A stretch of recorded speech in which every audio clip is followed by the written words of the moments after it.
அவ கண்ணால பார்த்தா ஒரு ஸ்பார்க்கு, என் முன்னால நடந்தா கேட் வாக்கு.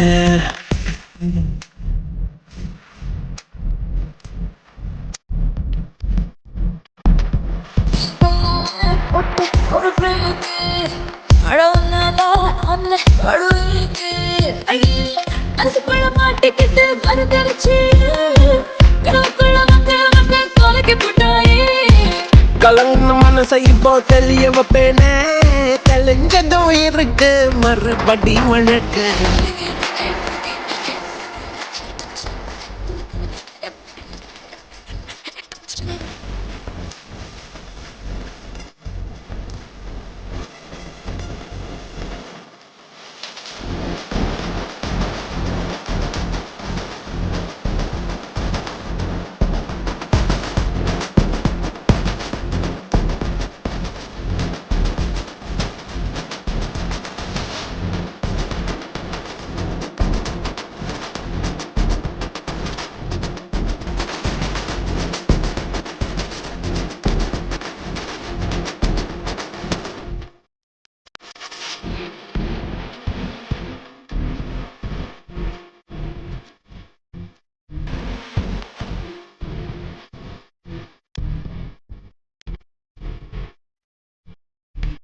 இது காதல் வேலை, தினமும் நடத்தி கண்ணும் வேலை.